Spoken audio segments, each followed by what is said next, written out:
تابوت سکینہ شمشاد کی لکڑی کا بنا ہوا ایک صندوق تھا جو آدم علیہ السلام پر نازل ہوا تھا۔ یہ پوری زندگی آپ کے پاس رہا، پھر بطور میراث آپ کی اولاد کو ملتا رہا، یہاں تک کہ یہ حضرت یعقوب علیہ السلام کو ملا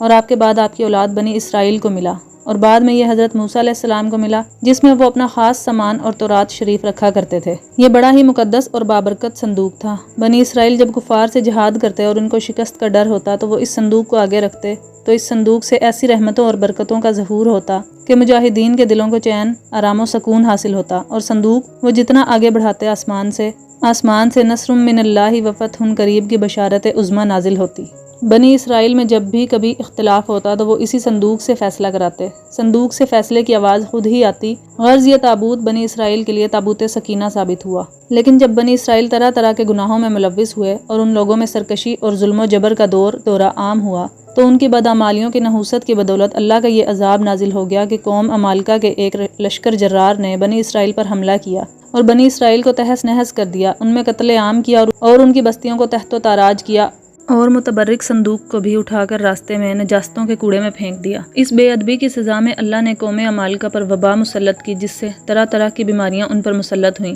اس وبا سے قوم عمالقہ کے 5 شہر آن کی آن میں تباہ ہو کر ویران ہوئے، جس سے ان کو یہ بات ماننی پڑی کہ یہ جو بھی ہو رہا ہے یہ سب کچھ اللہ کا عذاب ہے جو صندوق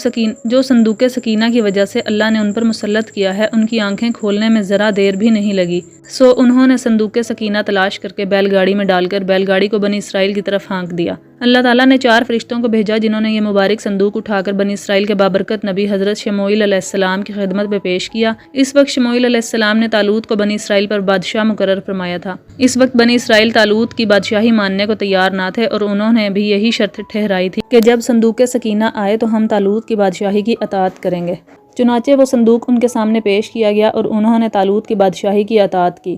اس مقدس صندوق میں موسیٰ علیہ السلام کا عصا، ان کی مقدس جوتیاں، ہارون علیہ السلام کا امامہ، حضرت سلیمان علیہ السلام کی انگوٹھی، تورات کے چند نسخے، کچھ من و سلوہ اور اس کے علاوہ کچھ انبیاء علیہ السلام کے صورتوں کے حلیے وغیرہ شامل تھے۔ قرآن نے صندوق سکینہ کو کچھ یوں بیان فرمایا ہے، اور پیغمبر نے ان سے کہا کہ ان کی بادشاہی کی نشانی یہ ہے کہ تمہارے پاس ایک صندوق آئے گا جس کو فرشتے اٹھائے ہوئے ہوں گے، اس میں تمہارے پروردگار کی طرف سے تسلی ہوگی اور کچھ اور چیزیں بھی ہوں گی جو موسیٰ اور ہارون چھوڑ گئے تھے۔ اگر تم ایمان رکھتے ہو تو یہ تمہارے لیے ایک بڑی نشانی ہے۔ آج کل یہودیوں نے آثار قدیمہ پر جو قبضہ جمایا ہے وہ صرف اس لیے کہ تابوت سکینہ کو حاصل کیا جا سکے۔